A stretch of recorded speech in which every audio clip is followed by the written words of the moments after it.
Bora, Fel, separando pra vocês aqui mais um vídeo nesse domingão da CNN Sport, trazendo mais informações sobre Pogba no Corinthians, hein? O meio-campista francês pode ser reforço do Coringão pra 2025. Você traria Pogba para o ano que vem? Ou você acha melhor o Coringão investir em outras posições? Comenta aqui. E também tem a vaquinha do Corinthians que tá chegando a quase 34 milhões de reais. E você já fez sua doação? Deixa aqui nos comentários. E você acredita que a torcida pode realmente pagar o estádio? O pessoal analisou pra gente aí sobre a situação da Gaviões FL ter feito essa vaquinha e como a diretoria poderia ajudar ainda mais. Então já se inscreva no canal, deixe seu like, ative as notificações para você não perder nenhum vídeo do Coringão. E sem enrolação, bora pro vídeo. A gente fala de um Pogba pro próximo ano.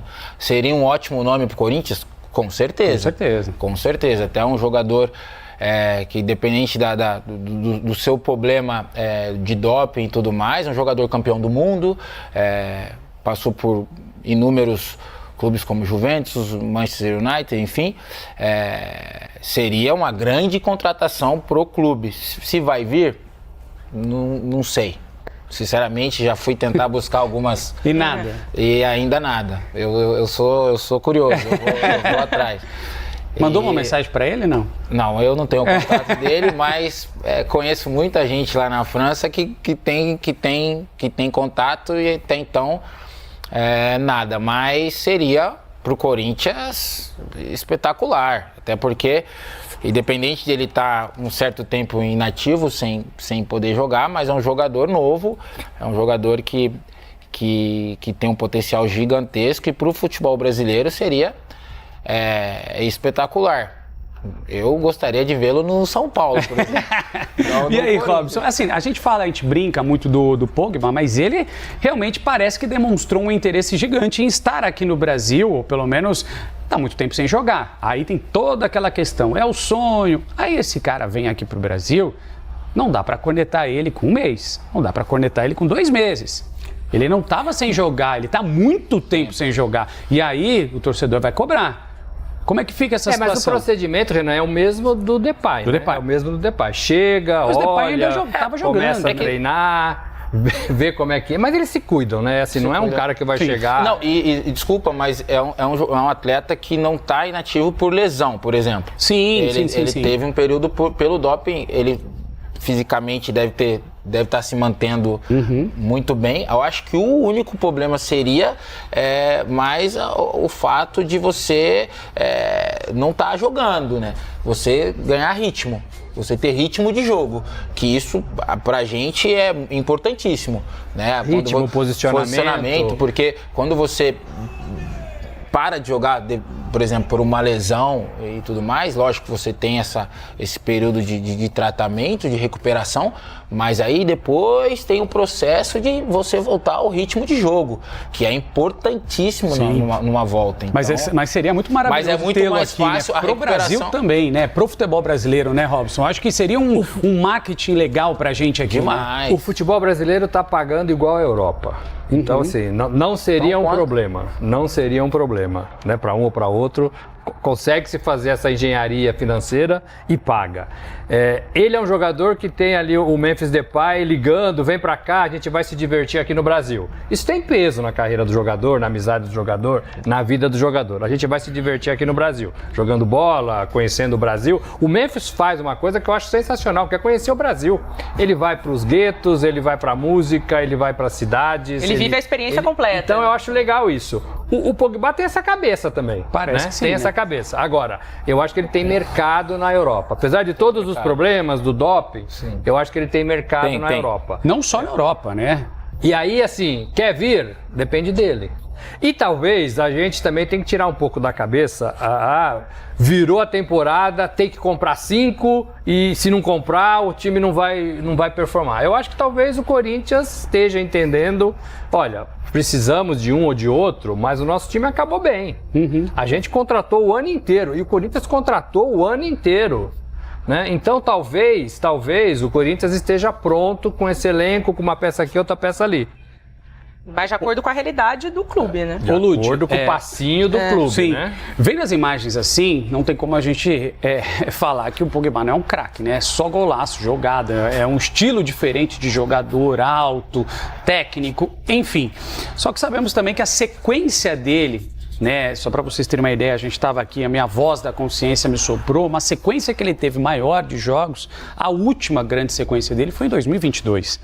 Aí é toda uma questão de adaptação, de como é que vai performar aqui, de como que encaixa esse time, de como encaixa o futebol dele no time. O futebol ele tem inegável, mas aí é todo um processo. E aí tem uma outra questão, vale a pena para o Corinthians, inclusive financeiramente?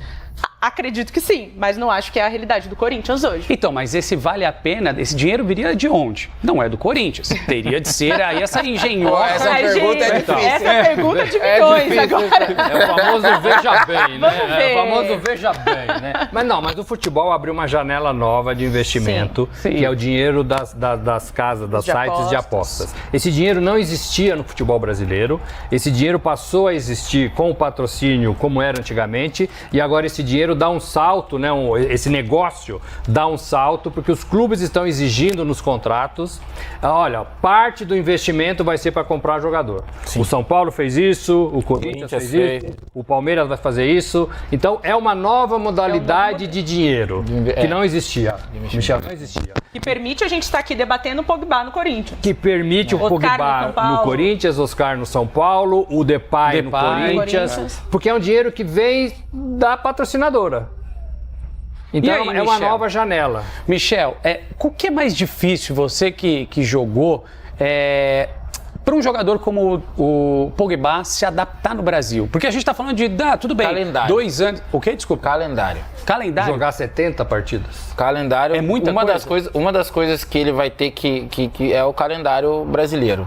Uhum. Né? Eu acho que o calendário brasileiro é muito difícil. Pra você ter Em noção. 2025 vai ser pior. Então, para você ter noção, e é muito, isso é fato, né? Eu joguei durante 15 anos, eu não tive nenhuma lesão muscular na minha carreira. Eu volto pro Brasil devido às viagens, jogos um em cima do outro, toda a logística, pouco tempo de recuperação, eu fui ter minha primeira lesão muscular aqui no Brasil. Então, isso que eu já tinha jogado antes. Então, você tem que se adaptar a esse calendário, que é difícil, é muito difícil. Talvez você montar um programa para esse atleta, não sei como a logística que é montada, mas normalmente um atleta como ele vai querer jogar, vai querer mostrar ainda mais. O Memphis, ele acabou chegando, entrando aos pouquinhos, no final acabou jogando. Acho que, se eu não me engano, ele só não podia jogar não foi inscrito. Ele não conseguiu ser inscrito. Mas tem uma péssima informação, porque o calendário não vai mudar. Não vai mudar, só que ano que vem ele pode jogar todas as competições. Então, assim, o calendário é complicado. Para quem, ainda mais para um jogador que não é acostumado, pode atrapalhar, mas é algo a se adaptar. Mas a cobrança da torcida é grande, porque você tem um nome de peso como o Pogba no time... Que vem para ser protagonista. E o time começa a ascender junto dele... Como é que você vai falar? Eu preciso poupar o jogador, ou então certeza vai se machucar? Conhecendo, assim, o atleta, normalmente ele, ainda mais se... ele vai querer jogar, ele vai querer performar, ele vai querer mostrar. E é difícil Mas tem uma coisa nascendo, Michel, desculpa, que é a gestão da carreira. E isso está muito nas mãos dos fisiologistas dos clubes e do treinador. O Abel faz muito isso. Ele gere a minutagem, a carreira do jogador. O jogador não entende porque quer jogar sempre, o Michel tem razão. É assim que funciona. Quero jogar todas, mesmo não conseguindo, não podendo. Mas isso está crescendo no futebol brasileiro, com resultados. O Palmeiras faz isso e o Palmeiras ganha títulos. O Flamengo faz isso e o Flamengo ganha títulos. O Inter faz isso. São elencos mais inflados, são elencos maiores, são elencos onde você consegue ter peças de reposição que rendem tão bem quanto, né? O problema é quando você fala de, eu vou tirar um Pogba e vou botar quem? Mas é que os números, né? Quando a gente fala de números, a dinâmica hoje do futebol mundial, não só brasileiro, ela mudou muito. Sim. Hoje você há 10 anos atrás, 5, 10 anos atrás, você corria de 8 a 10 km por jogo. Hoje você faz 12, 13. Então, mudou muito isso. Então, com isso, você tem que se adaptar. Com certeza. Então, quer dizer, lógico, se você correr 8 para você jogar a próxima partida, ajuda um pouquinho mais. Se você correr 13, você vai se desgastar muito mais. Então, mudou muito isso. Então, você tem que... Então, por isso, o fisiologista. Eu brinco que eu parei de jogar por causa disso. Pô, ficava com o GPS ali, o fisiologista na beira do campo falando, vamos lá, Michel, você tem um pouquinho mais, eu já não aguentava. Então, assim, o Waze já não estava... Hoje eu até brinco com meu filho, cara, se você não virar um Cristiano Ronaldo, nem jogue. Porque você tem que virar um atleta, você tem que... mudou a Mas aí a gente não entraria futebol, numa questão onde... a força, ela sempre vai ter de sobressair o vigor físico. E aí a gente para de ter aquela questão também dos grandes gênios, daquela... Enfim, porque a gente está falando de um futebol que, quanto mais quilômetros, parece que você consegue... Se perguntar para mim se eu gosto, não. Eu não concordo também. Mas é o próximo passo. E o Fluminense faz isso. O Fluminense pega o Ganso e põe o Ganso no meio de campo, correndo menos. Mas tem que arrumar um... Não, mas é uma mudança de mentalidade. Não é assim tão simples, né? Então, mas aí a gente está falando de um Fluminense que pega o Ganso... Tem que acontecer. E bota ali sem correr, mas um Fluminense que quase caiu para a Série B. Então, assim... É um Fluminense bagunçado, né? Então, mas aí... Mas é o único jogador no Brasil hoje que você ainda se adapta.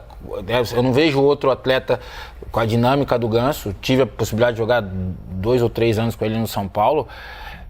Cara, eu como treinador me adaptaria. Conhecendo o atleta, Michel, me adaptaria. Mesmo com o Fluminense não performando da melhor forma, mas que foi um Fluminense foi campeão da Libertadores. Sim, com o Marcelo, com alguns jogadores então, mais velhos, Renato Augusto. Vai ter que descobrir tecnicamente, aquele coisa que a gente gosta, aquele old school, aquele negócio, né, aquele futebol que a gente nasceu e aprendeu e conheceu e viu desde aí vai ter um monte de cedo. gente falando assim, mas o pessoal tá saudosista. Não é isso. Tem que valorizar demais a torcida do Corinthians. Principalmente nessa temporada. Exatamente. E falando num outro assunto, a gente completou um mês da vaquinha do Corinthians, ainda... Dia 27 de novembro, quando a vaquinha começou, a gente está falando aí de algo em torno de 33 milhões de reais arrecadados, dinheiro de torcedor ali para pagar o estádio. Está muito longe do montante necessário? Tá. Previsão, acho que são 6 meses, né, para essa vaquinha. Ou seja, mais de 700 milhões de reais. Torcedor, mais uma vez, fazendo a sua parte. Fazendo a sua parte e levando o Corinthians e toda essa mobilização em torno de pagar essa dívida da Arena, feita pela Gaviões da Fiel, né, que a gente abordou muito aqui no Domingo, toda essa questão, talvez uma das maiores representações que a gente tem da torcida do Corinthians, que joga junto com o time, independente da fase do time, independente do que o clube está passando, impeachment de presidente, performance abaixo no campo. A torcida do Corinthians, o principal, sempre foi historicamente aliado do Corinthians e deu a mão para o clube, tá fazendo a vaquinha com os números absurdos que a gente viu logo que a vaquinha saiu. Eu lembro das redes sociais todas com os comprovantes, da galera engajando, pagando, e essa talvez seja uma das maiores representações aí de amor da torcida do Corinthians para o clube. Falta muito, mas já foi feito muito, independente do valor, independente se vai conseguir chegar aos 700 milhões ou não, isso já foi muito histórico, né? E... Michel, para além, né, desse amor que a gente sabe que o torcedor corintiano tem pelo clube, como a Lud nos trouxe, ainda faltam muitos reais, muitos milhões de reais. Só que assim, a gente está falando de um movimento interessante, legal, bacana. Que acho que é independente do valor. Mas vamos ser sinceros, né, Michel, Robson, Lud? O torcedor não tinha que tirar a mão do bolso, assim, tirar o dinheirinho ali para pagar. Eu falo, meu filho corintiano, a gente já falou isso aqui no programa, e ele quis doar. Falei, cara, você quer doar, você doe. Mas eu tenho que explicar pro meu filho que não é uma responsabilidade dele como torcedor. Não é uma responsabilidade dele. É um ato, é uma ação legal que ajuda o teu clube do coração, beleza, não tem problema. Mas ele tem que entender, como torcedor, como apaixonado pelo Corinthians que ele que não é uma responsabilidade dele, sim, de quem assumiu o clube, de quem faz a gestão desse clube. A gente de fora, a gente acha um ato do torcedor espetacular. Eu já falei isso aqui. Sensacional. Ele é sensacional. Se a gente for falar de números, eles já pagaram metade do contrato do Memphis com esse valor aí já. Já pagou. Então, assim, só que o torcedor corintiano, eles estão de parabéns, de verdade, pelo que fizeram. Eu acho que esse ato ajudou muito os atletas também a performarem e conseguirem um final de temporada como fizeram, porque eles sabiam que a gente fala, pô, a gente vai ser mais cobrado, gente, não vamos deixar isso aqui dentro do vestiário acontecer, vamos mudar essa situação, vamos fazer com que a gente, de uma certa forma, seja recíproco, devolva para o torcedor algo que talvez não é o que eles, talvez eles querem mais, querem título, mas não levando um Corinthians para uma segunda divisão, tanto que chegam para uma pré-Libertadores, enfim. Então, assim, no vestiário se fala, mas o ato, ele é espetacular, mas não é algo que tem que vir partir do torcedor. Isso tem que deixar bem claro. E eu falo. Eu acho isso. Morelli, é justamente isso que o Michel, que vocês estão trazendo. Parece que a partir desse momento a responsabilidade é de todo mundo. E não é. A má gestão do Corinthians fez com que o Corinthians fizesse e tivesse, né, numa situação delicada com dívidas enormes. E aí, Morelli, você chega e fala assim, opa, torcedor, que bacana, legal, tamo junto, eu vou correr por vocês. Meu amigo, vocês estão ganhando salário altíssimo, o salário é alto, vocês têm que correr, vocês estão no Corinthians. Não, e o torcedor, ele já pagando, o torcedor ele tem que entender ingresso. Que ele pagando ingresso, ele já tá ajudando. E aí você fala assim, 33 milhões primeiro mês, a gente vai fechar esses 6 meses com um valor muito maior. Vai ajudar a bater a dívida? Vai, mas a responsabilidade não é do torcedor. E isso tem que ficar claro para o torcedor, né? Não é ele que tem que pagar a casa corintiana. Isso é má gestão de presidentes passados. Eu acho também que não é o Augusto Melo, não dá para jogar tudo nas costas dele. Não é o Augusto Melo, dirigentes passados, né? O estádio foi inaugurado em 2014.